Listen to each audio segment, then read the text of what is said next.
السلام عليكم الخوت، كي دايرين؟ بخير، مزيان، هانيين. نتمنى تكونوا بخير وبصحه جيده واحوال طيبه. ومرحبا بكم في فيديو جديد مع الدجيجات ديال الفيومي. وسمحوا لي الخوت بزاف، راه ما لاو حتى شي فيديو هاد السيمانه هذا، لحقاش بحكم الظروف والخدمه. يعني يلاه كي قررت انني ندير هذا الفيديو هذا. وبالنسبه خوتي لديك 12 البيضه اللي كنت هضرت عليها في الفيديو اللي فات، راه توصل بها السيد، راني صيفطتها له. يعني راه وصلاتو ديك 12 البيضه، راه كان من سيدي قاسم، راني صيفطتها له. وراه قال لي غنحطها على شي دجاجه، الله يسخر له فيه، الله يسخر له فيهم. ونتمنى له الخير ونتمنى الخير للجميع. ومرحبا بكم في هذا الفيديو هذا. ان شاء الله نتوما خوتي راه كيف ما كتشوفوا، راه شويه ديال الخضره وشويه ديال راه يلا لقيتوني يلا كيفاش شطبت ليهم. راه ديما تنشطب ليهم، ضروري من النظافه هي كلشي. درنا لهم النجاره، ودابا جينا نعطيوهم الوجبه. يعني راه كنعطيهم الفلفله والبصله، المهم هاد شويه ديال الخضره اللي كتشوفوا قدامكم، الخيار، قشور الخيار، مطيجه، البصله، وحتى القصور ديال البيض باش كيعاونهم حتى هو.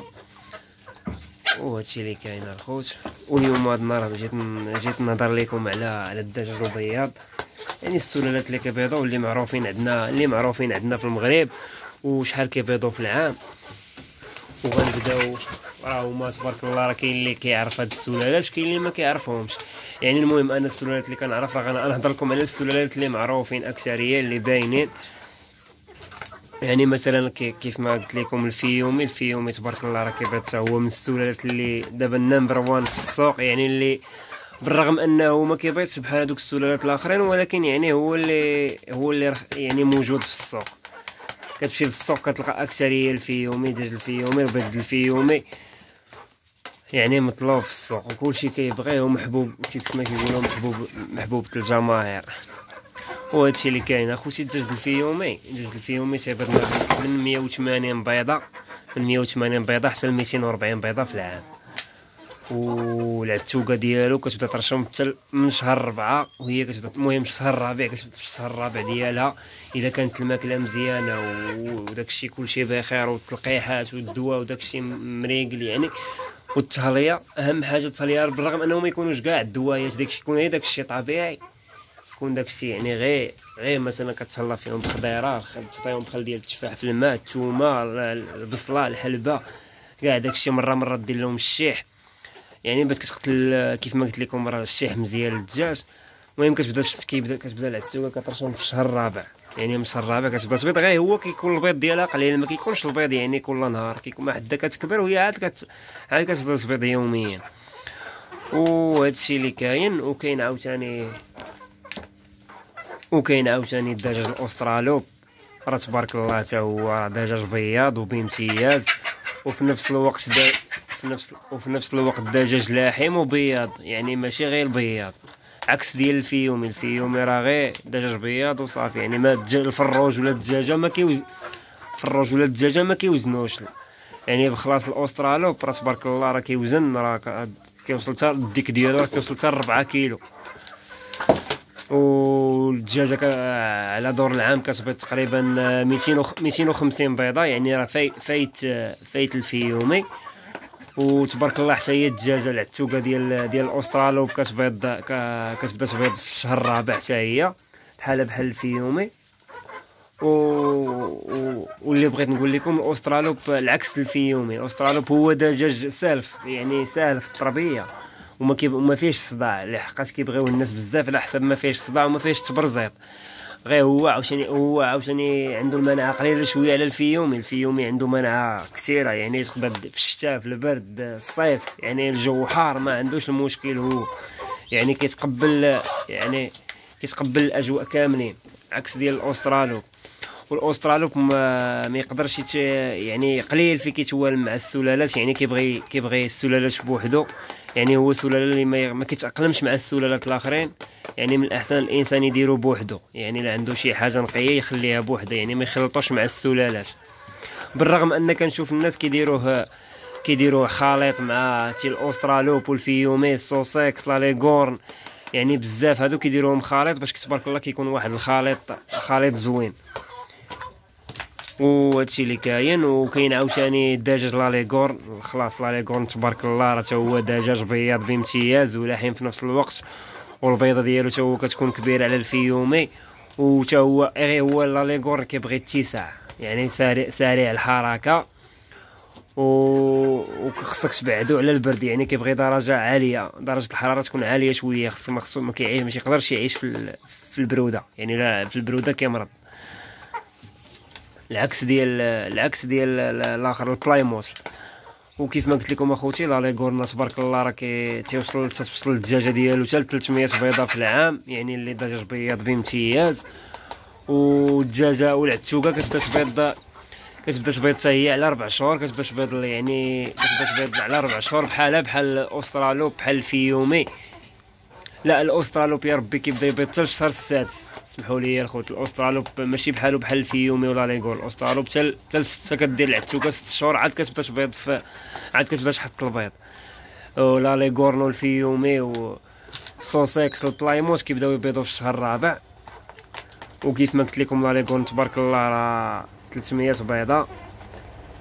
بيضه في العام، راه تبارك الله دجاجه بياضه بامتياز. وكاين كذلك السوسيكس حتى هو تبارك الله دجاج بياض ولاحم في نفس الوقت، وراه حتى هو معروف يعني، وتا هو سهل في التربيه، غير هو المناعه قليله شويه ماشي بحال الفيومي. وكيكون خليط زوين ما بينه وبين الفيومي، يعني تبارك الله كيخرجوا فراج زوينين يعني، وتا العتات كيكونوا زوينين ديال الخليط ما بين السوسيكس والفيومي.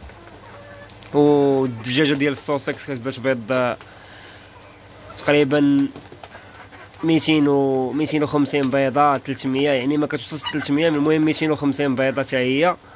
وتبارك الله راه يعني البيض بامتياز كيف ما كنقولوا، يعني راه الا تهليتي هادشي راه تنقول الا تهليتي في الدجاج ديالك راه غادي يبيض، راه يعني ماشي بالضروره انك تسمع راه دجاج بياض وتقول راه صافي راه خصني نجيبو خاصو يبيض، لا راه ضروري التهليه، ضروري من التهليات. راه ديما كنقول لك التهليه وما تخليش ياكل من الوسخ ديالو، يعني من داك الزق اللي كيكون ديما نظف لهم، ديما تهلا فيهم بخضيرات، راه كيف ما كنقول الفيديوهات كاملين اللي حاط راه ديما كنهضر على هذا الشيء هذا. وتبارك الله ودابا حاليا راه البرد الدجاج راه ناقص في البيض، يعني راه ما غاديش يبيض لك كيف ديما، ولكن خصك تعاونوا نتايا، ضروري خصك تعاونوا، بحال مثلا السودانيه راه كتعاونهم في السخونيه، كذلك القنب الهندي راه هو كيعاون، راه معروف الغني عن التعريف، يعني هو كيعاون في السخونيه، والدجاج كيبدا يبيض بامتياز يعني رغم ان البرد، ولكن واخا هكا كيكون ناقص في البيض في هذا البرد هذا، راه باين علاش ناقص حيت تكون البروده. وكاين كذلك عاوتاني الدجاج ديال البلايموت، كاين حتى هو تبارك الله بياض بامتياز، كتوصل الدجاجه ديالو حتى 280 بيضه في العام، حتى هو تبارك الله الدجاجه ديالو كتبدا تبيض على 4 شهور. وهو عاوتاني كدجاج اليف وسهل التربيه وكيتاقلم مع جميع السلالات. ودابا نقدر نخلي لكم شي تصاورات في شي فيديو واحد اخر ديال هاد النوع اللي هضرت عليهم وتشوفوهم وتعرفوهم والمواصفات ديالهم، يعني نقدر نوريكم كيفاش.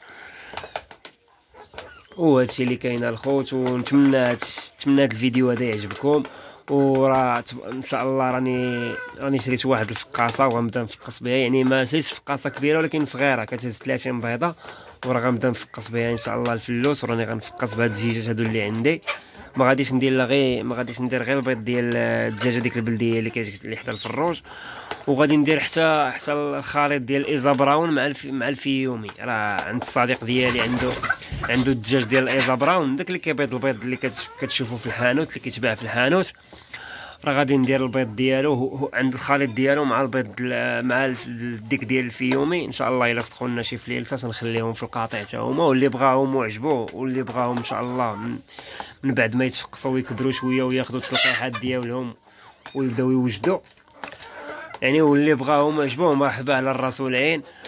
ونتمنى الخوت يعجبكم هذا الفيديو هذا، واللي ما دايرش ابوني يخلي ابوني، يدير ابوني ويخلي واحد لايك ويدير كومونتير باش يوصل الفيديو يتفاعل مع الناس ويوصل الفيديو لكل شيء. وشكرا لكم بزاف، وسمحوا لي يا خوتي على هذا الفيديو هذا طولت عليكم شويه. وهذا الشيء اللي كاين، ومرحبا بكم، والله يسخر لاي واحد باغي شي حاجه، واللي بغى شي حاجه مرحبا على الراس والعين. ودابا نخلي لكم الفيديو ديال الفقاصه وكيفاش كندير نحط البيض، وكيفاش ندير نحط البيض، وشحال من بيضه غادي نحط لها. وتهلاو في راسكم الخوت، وفرجه ممتعه.